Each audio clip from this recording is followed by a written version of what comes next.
ನಮಸ್ತೆ ವೀಕ್ಷಕರೇ, ಸೆಪ್ಟೆಂಬರ್ ತಿಂಗಳ ಮಕರ ರಾಶಿಯ ಭವಿಷ್ಯವನ್ನ ಹೇಳ್ತಾ ಹೋಗ್ತೇನೆ. ಮಕರ ರಾಶಿಯವರಿಗೆ ಯಾವೆಲ್ಲ ಫಲಗಳು, ಯಾವೆಲ್ಲ ಅಶುಭ ಫಲಗಳಿದಾವೆ ಅಂತ ಹೇಳ್ತಾ ಹೋಗ್ತೇನೆ.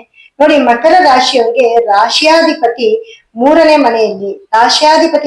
ಮನೆಯಲ್ಲಿ ಕುಜನ ದೃಷ್ಟಿ ಬೀಳೋದ್ರಿಂದ, ರಾಶಿ ಮೇಲೆ ಕುಜನ ದೃಷ್ಟಿ ಬೀಳೋದ್ರಿಂದ ಎಲ್ಲೋ ಒಂದ್ ಕಡೆ ತೊಂದರೆ ಹೆಚ್ಚಾಗ್ತದೆ.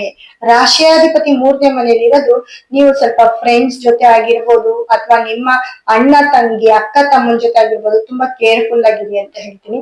ಹಾಗೆ ಕುಜನ ದೃಷ್ಟಿ ರಾಶಿ ಮೇಲೆ ಬೀಳೋದ್ರಿಂದ ಕುಟುಂಬದಿಂದ ಸ್ವಲ್ಪ ದೂರ ಇರ್ತೀರಾ. ಕುಟುಂಬದಲ್ಲಿ ಎಲ್ಲೋ ಒಂದ್ ಕಡೆ ಮನಸ್ತಾಪ ಹೆಚ್ಚಾಗಿರುತ್ತೆ ಅಂತ ಹೇಳ್ತೀನಿ. ನೋಡಿ, ಮೂರನೇ ಮನೆ ಅಧಿಪತಿ ಗುರು 6ರಲ್ಲಿ ಇರೋದ್ರಿಂದ ಮಿತ್ರರು, ಸಹೋದರರು, ಸೋದರಿಯರು ಇವರೆಲ್ಲ ಶತ್ರುಗಳಾಗ್ತಾರೆ ನಿಮ್ಗೆ.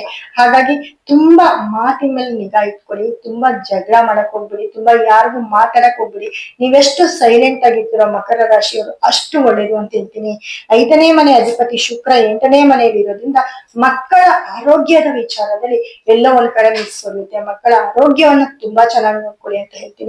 ಮಕ್ಕಳ ಆರೋಗ್ಯದಲ್ಲಿ ಏರುಪೇರಾಗುವಂತ ಚಾನ್ಸಸ್ ಇರುತ್ತೆ. ಮಕ್ಕಳ ಬಗ್ಗೆ ತುಂಬಾ ಗಮನ ಇರ್ಲಿ ಅಂತ ಹೇಳ್ತೀನಿ. ನೋಡಿ, ಶನಿಯ ದೃಷ್ಟಿ ನೇರವಾಗಿ ಸೂರ್ಯ ಮತ್ತೆ ಬುಧನ ಮೇಲೆ ಬೀಳೋದ್ರಿಂದ ತಂದೆಗೆ ತೊಂದರೆ. ನಿಮ್ಮ ಮಕರ ರಾಶಿಯವರ ತಂದೆಗೆ ತುಂಬಾ ಹೆಲ್ತ್ ಅಪ್ಸೆಟ್ ಆಗ್ಬೋದು, ಅವ್ರಿಗೆ ತೊಂದರೆ ಆಗಿರ್ಬೋದು, ಅಥವಾ ಅವರು ಎಲ್ಲೋ ಒಂದ್ ಕಡೆ ಲಾಸ್ ಅಲ್ಲಿ ಇರ್ಬೋದು. ಏನಾದ್ರೂ ಒಂದು ತೊಂದರೆಯನ್ನ ನಿಮ್ಗೆ ತಂದು ಕೊಡುತ್ತೆ. ತಂದೆಯಿಂದ ಲಾಭ ಕೂಡ ಸಿಗೋ ಚಾನ್ಸಸ್ ಇರುತ್ತೆ, ಆದ್ರೆ ಅವರಿಗೆ ಅವರು ತುಂಬಾ ತೊಂದರೆ ಆಗಿರುತ್ತೆ.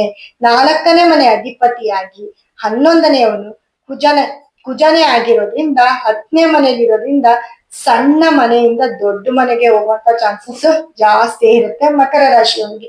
ಹಾಗಾಗಿ ನೀವೇನಾದ್ರೂ ಮನೆ ಕಟ್ತಾ ಇದ್ರೆ ತುಂಬಾ ಬೇಗ ಸೆಪ್ಟೆಂಬರ್ 17ರ ನಂತರ ಮನೆಗೆ ಹೋಗ್ತೀರಾ ಅಂತ ಹೇಳ್ತೀನಿ. ಅದ್ರಲ್ಲಿ ಒಂದು ಸಿಹಿ ಸುದ್ದಿಯನ್ನ ಕೊಡ್ತೀರಾ ಅಂತ ಹೇಳ್ತೀನಿ.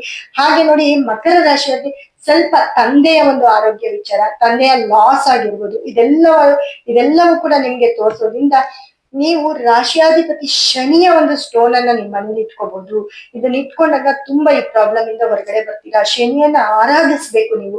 ಹಾಗೆ ಶನಿಯ ಒಂದು ಬ್ರೇಸ್ಲೆಟ್ ಅನ್ನು ಕೂಡ ನೀವು ಕೈಗೆ ಹಾಕೊಂಡಿದ್ದಲ್ಲಿ ಈ ಪ್ರಾಬ್ಲಮ್ ಇಂದ ಹೊರಗಡೆ ಬರ್ತೀರಾ ಅಂತ ಹೇಳ್ತಾ, ಮುಂದಿನ ವಿಡಿಯೋದಲ್ಲಿ ಸಾಕಷ್ಟು ಮಾಹಿತಿಯನ್ನ ಹೇಳ್ತಾ ಹೋಗ್ತೇನೆ. ಧನ್ಯವಾದ ವೀಕ್ಷಕರೇ.